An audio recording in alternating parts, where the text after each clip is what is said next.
दोस्तों, आज की मेरी कहानी है अकेलापन। माँ तुम चलो यहाँ से, क्यों इतनी तकलीफ भरी जिंदगी जी रही हो? तुम समझती क्यों नहीं हो माँ इस बात को कि तुम 6 महीने से ज्यादा बड़ी भाभी और भैया के घर रहती हो, तो उनको यह बात खटकने लगती है। इसीलिए वह बार बार मेरे पास फोन करके मुझे बुलाते हैं कि माँ को यहाँ से लेकर जाओ, अब तुम्हारी बारी है, माँ को अपने घर ले जा। छोटा बेटा मोहन अपनी माँ पर झुलझुलाते हुए बोला। शकुंतला अपने बेटे मोहन की बातों से परेशान नहीं थी, लेकिन फिर भी उनके माथे पर एक अजीब सी सिकन थी। वह चुपचाप अपने कमरे में अपने बिस्तर पर बैठी हुई हरे राम की माला जपे जा रही थी। 60 वर्षीय शकुंतला, जिनके पति की मृत्यु आज से 4 साल पहले ही हार्ट अटैक से हुआ था, अपने पति के जाने के बाद शकुंतला अपने आप को बहुत ही अकेला महसूस कर रही थी। शकुंतला के दोनों बेटे ने शकुंतला की जिम्मेदारी तो ले ली थी, लेकिन वह जिम्मेदारी इस तरह थी कि 6 महीने बड़े बेटे के पास और 6 महीने छोटे बेटे के पास रहना पड़ता था। दोनों बेटों को अपनी माँ बोझ नहीं लगती थी, लेकिन उन्होंने अपनी माँ की जिम्मेदारी को कुछ इस तरह से ले लिया था कि माँ को बिल्कुल अच्छा नहीं लगता था। शकुंतला जी कभी भी किसी के सामने अपने दोनों बेटे और बहुओं की बुराई की जिक्र तक नहीं की। इतना ही नहीं, शकुंतला जी कभी भी अपनी बेटी को भी यह बात नहीं बताती कि उनकी बहू ने आज उन्हें खाना दिया या नहीं।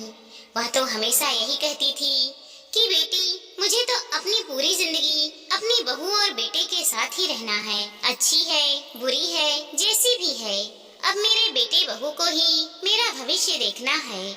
बहुत ही सरल स्वभाव की औरत थी शकुंतला जी, लेकिन शायद उनके बच्चे उनके इस स्वभाव को समझ नहीं पा रहे थे। ऐसा नहीं है कि दोनों लड़के अपनी माँ को प्यार नहीं करते थे, लेकिन कहीं ना कहीं वह अपनी माँ के उस दर्द को समझ नहीं पा रहे थे, जिसके कारण उनकी माँ अपने ही घर में जाने से मना कर रही थी। बड़ा बेटा सोहन अपनी छोटी बहन सुरभि को फोन किया और बताया कि बहन देख, माँ अपने ही घर में जाने से पता नहीं क्यों मना कर रही है। जिस घर में वह आज 45 साल से रही हैं, आज वही घर उन्हें नहीं सुहाता, उनका मन ही नहीं लगता उस घर में जाने के लिए। तू ही बात करके उन्हें समझा दे, आखिर देख तो जरा उनके मन में ऐसा क्या चल रहा है। जब भी मैं उनको मोहन के पास जाने के लिए कहता हूँ, तो वह साफ मना कर देती हैं और कहती हैं कि मैं तेरे पास ही रहूंगी। पता नहीं क्यों उन्हें अपने ही घर में जाने से डर लगता है। मैं किराए के मकान में रहता हूँ और माँ, तू तो समझ सकती है कि 2 कमरे में रहना कितना मुश्किल होता है। बच्चे भी बड़े हो रहे हैं और मेरे पूछने पर माँ हमेशा इस बात को टाल देती है। पता नहीं वहाँ पर उनके साथ क्या होता है। क्या मोहन की बीवी ही माँ को कुछ बुरा भला कहती है? यह बात मुझे समझ नहीं आया।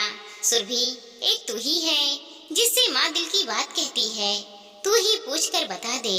अगर उन्हें कुछ समस्या है तो हम उसका समाधान निकालेंगे।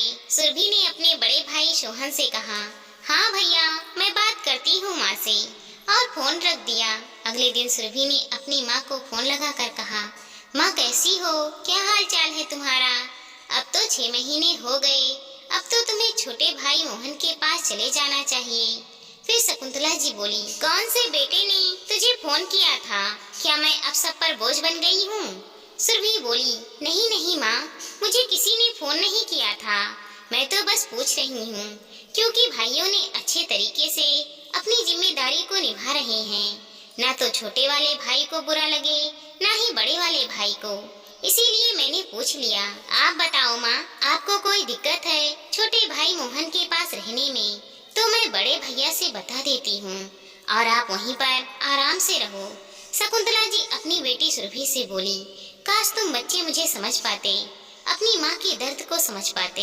मैं उस घर में इसलिए नहीं जाती हूँ क्योंकि उस घर में तुम्हारे पिताजी से जुटी सारी बातें मुझे परेशान करती हैं। मैं उस अकेले कमरे में बैठी बैठी सिर्फ यही सोचती रहती हूँ कि अगर वह होते तो हम यहाँ पर बैठते, अगर वह होते तो इस समय हम खाना खा रहे होते।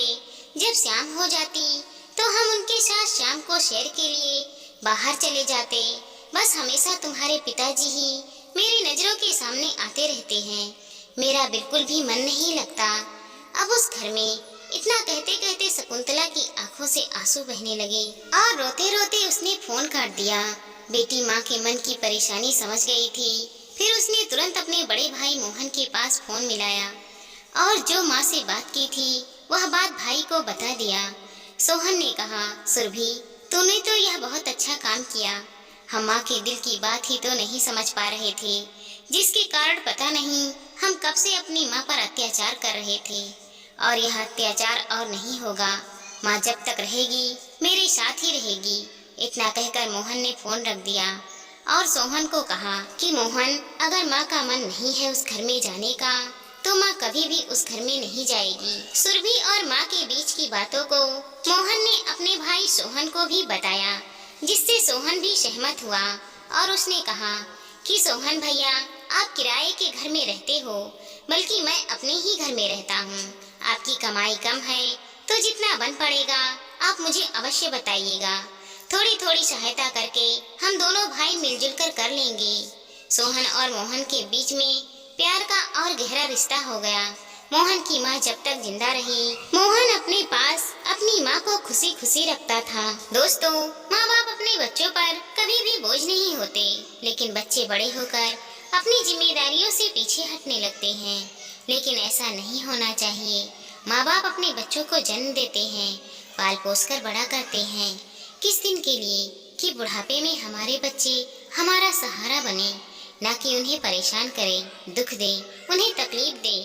जो बच्चे अपने माँ बाप को तकलीफ देते हैं, कल को उनके भी बच्चे बड़े होकर वैसा ही करेंगे। ये मत भूलो कि जैसा करोगे वैसा ही पाओगे।